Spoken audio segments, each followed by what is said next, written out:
ഹരികൃഷ്ണ. പൗഷമാസത്തിൽ, അതായത് ഫാൽഗുന മാസത്തിൽ കൃഷ്ണപക്ഷത്തിലെ 11-ാം ദിവസം ആചരിക്കുന്ന ഏകാദശിയാണ് സഫല ഏകാദശി. സഫല ഏകാദശി എന്നാൽ വിജയം നൽകുന്ന ഏകാദശി എന്നാണ് അർത്ഥം. സഫല ഏകാദശി പൗഷകൃഷ്ണ ഏകാദശി എന്നും അറിയപ്പെടുന്നു. പേര് സൂചിപ്പിക്കുന്നത് പോലെ തന്നെ ഈ വ്രതം അനുഷ്ഠിക്കുന്നത് ജീവിതത്തിൽ വിജയവും ഫലപ്രാപ്തിയും നൽകുമെന്നാണ് വിശ്വാസം. ഈ ദിവസം ശ്രീമൻ നാരായണനെ, അതായത് ഭഗവാൻ മഹാവിഷ്ണുവിനെയാണ് പ്രധാനമായും ആരാധിക്കുന്നത്. വിഷ്ണുവിൻ്റെ അവതാരങ്ങളായ കൃഷ്ണനെയോ രാമനെയോ പൂജിക്കുന്നതും ഉത്തമമാണ്. ഭഗവാൻ മഹാവിഷ്ണുവിനെ ആരാധിക്കുകയും വ്രതം അനുഷ്ഠിക്കുകയും ചെയ്യുന്നത് എല്ലാ ആഗ്രഹങ്ങളും സഫലമാക്കാനും പാപങ്ങൾ കഴുകിക്കളയാനും മുക്തി നേടാനും സഹായിക്കുമെന്ന് വിശ്വസിക്കുന്നു.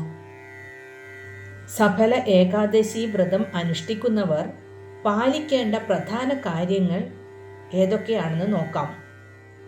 തലേ ദിവസം, അതായത് ദശമിക്ക് ഒരു നേരം മാത്രം ഭക്ഷണം കഴിച്ച് ഏകാദശി ദിവസം പൂർണ്ണമായ ഉപവാസം, അതായത് വെള്ളം മാത്രം കുടിച്ചുകൊണ്ട് വ്രതമെടുക്കുന്നവർക്ക് അങ്ങനെയും, അതല്ല പാൽ, പഴവർഗ്ഗങ്ങൾ, കിഴങ്ങുവർഗ്ഗങ്ങൾ എന്നിവ കഴിച്ച് വ്രതമെടുക്കുന്നവർക്ക് അങ്ങനെയുമാകാം.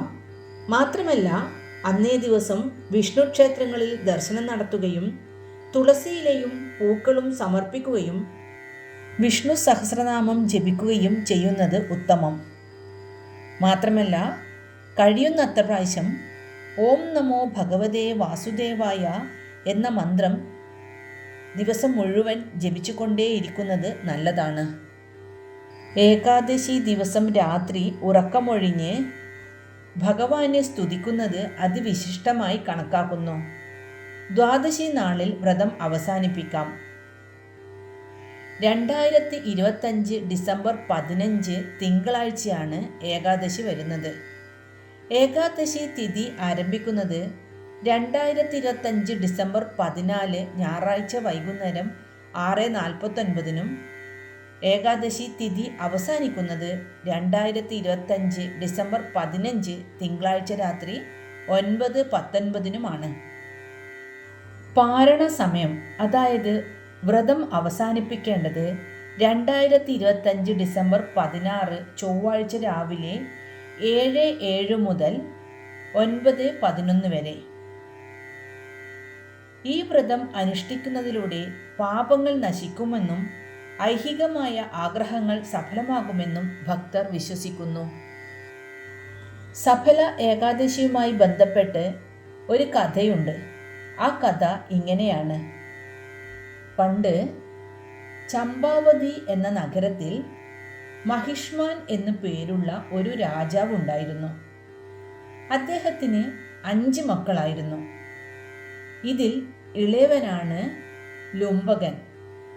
വളരെ വൃത്തികെട്ട രീതിയിൽ, അതായത് ദുർവാസനകളും ദുശ്ശീലങ്ങളും നിറഞ്ഞ ജീവിതമായിരുന്നു ലുംബകൻ്റേത്. അച്ഛനമ്മമാരെ അനുസരിക്കുകയോ ഈശ്വരവിശ്വാസമോ തീരെ ഉണ്ടായിരുന്നില്ല. ഇതൊക്കെ കണ്ട് ദുഃഖിതനായ രാജാവിന് മകനെ ആ രാജ്യത്തിൽ നിന്ന് തന്നെ പുറത്താക്കേണ്ടി വന്നു. പലയിടങ്ങളിലും അലഞ്ഞു തിരിഞ്ഞ് പലരോടും സഹായം അഭ്യർത്ഥിച്ചെങ്കിലും ആരും അവനെ സഹായിക്കാൻ തുനിഞ്ഞില്ല. അങ്ങനെ അയാൾ വനത്തിലേക്ക് യാത്രയായി. ഒടുവിൽ ലുംബകൻ ചെന്നെത്തിയത് വിഷ്ണു ആരാധന ചെയ്തിരുന്ന ഒരു ആൽമരത്തിൻ്റെ ചുവട്ടിലായിരുന്നു. ലുംബകൻ എത്തിച്ചേർന്ന ദിവസം പൗഷമാസത്തിലെ കൃഷ്ണപക്ഷ ഏകാദശി, അതായത് സഫല ഏകാദശിയുടെ തലേ ദിവസമായിരുന്നു. നല്ല തണുപ്പുള്ള ദിവസം. അതികഠിനമായ തണുപ്പും വിശപ്പും കാരണം ലുംബകൻ ആ ആൽമരത്തിൻ്റെ ചുവട്ടിൽ ബോധരഹിതനായി വീണു. പിറ്റേന്ന്, അതായത് ഏകാദശി ദിവസം വെയിലുദിച്ചപ്പോഴാണ് അയാൾ ഉണർന്നത്. പക്ഷേ അന്നേ ദിവസം അയാൾക്ക് ഒന്നും കഴിക്കുവാനോ ഉറങ്ങുവാനോ പോലും പറ്റിയില്ല.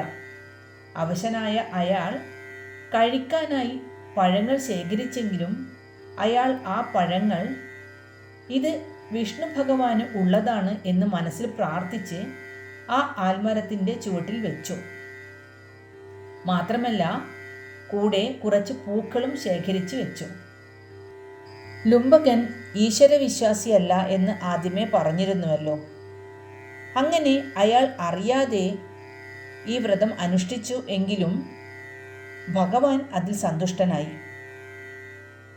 അയാൾ നോറ്റ വ്രതത്തിൻ്റെ ഫലമായി അയാൾ ഇതുവരെ ചെയ്തു കൂട്ടിയ എല്ലാ പാപങ്ങളും ഇല്ലാതായി. മാത്രമല്ല വ്രതാനുഷ്ഠാനത്തിൻ്റെ ഫലമായി അടുത്ത ദിവസം ഒരു ദിവ്യ തേജസ്സോടുകൂടിയ കുതിരയും സിംഹാസനവും ലുംബകൻ്റെ അടുത്തെത്തി. അതോടെ ലുംബകൻ്റെ മനസ്സ് മാറി അയാൾ ഭക്തിമാർഗത്തിലേക്ക് തിരിഞ്ഞു. ഒടുവിൽ അയാൾ വീണ്ടും തൻ്റെ രാജ്യത്തിലേക്ക് തന്നെ മടങ്ങിച്ചെന്നു. തൻ്റെ മകൻ്റെ സ്വഭാവത്തിൽ വന്ന മാറ്റമറിഞ്ഞ രാജാവ് സന്തോഷത്തോടെ മകനെ സ്വീകരിച്ചു. എന്നിട്ട് രാജ്യഭാരം അവനെ ഏൽപ്പിക്കുകയും ചെയ്തു. സന്തോഷത്തോടെ രാജ്യഭാരം ഏറ്റെടുത്ത ലുംബകൻ പിന്നീട് അങ്ങോട്ട് നീതിമാനായ രാജാവായി ജീവിക്കുകയും അവസാനം മോക്ഷം നേടുകയും ചെയ്തു. ലുംബകൻ്റെ ഈ കഥയിലൂടെ നമുക്ക് ലഭിക്കുന്ന സന്ദേശം എന്തെന്നാൽ, അറിഞ്ഞോ അറിയാതെയോ സഫല ഏകാദശി വ്രതം അനുഷ്ഠിക്കുന്നവർക്ക് അവരുടെ ആഗ്രഹം സഫലമാവുകയും പാപങ്ങൾ നശിക്കുകയും അവസാനം മോക്ഷം ലഭിക്കുകയും ചെയ്യും എന്നാണ്. അതായത് നാം അറിയാതെ ചെയ്യുന്ന സൽക്കർമ്മങ്ങൾ പോലും ഈശ്വരൻ സ്വീകരിക്കുകയും നമ്മുടെ കഷ്ടപ്പാടുകൾക്കിടയിലും നമ്മെ വഴി നടത്താൻ ഭഗവാന്റെ കരുണ എപ്പോഴും നമ്മോടൊപ്പം ഉണ്ടായിരിക്കുകയും ചെയ്യും. ഒരു നല്ല നിമിഷത്തെ നല്ല ചിന്ത മതി ജീവിതം വഴിമാറി ഒഴുകാൻ. ഹരേ കൃഷ്ണ. എല്ലാവർക്കും സഫല ഏകാദശിയുടെ ഐതിഹ്യവും സഫല ഏകാദശി വ്രതം നോറ്റാൽ കിട്ടുന്ന പുണ്യവും മനസ്സിലായല്ലോ. എല്ലാവരും സഫല ഏകാദശി വ്രതം അനുഷ്ഠിച്ച് ഭഗവാൻ മഹാവിഷ്ണുവിൻ്റെ അനുഗ്രഹം നേടൂ.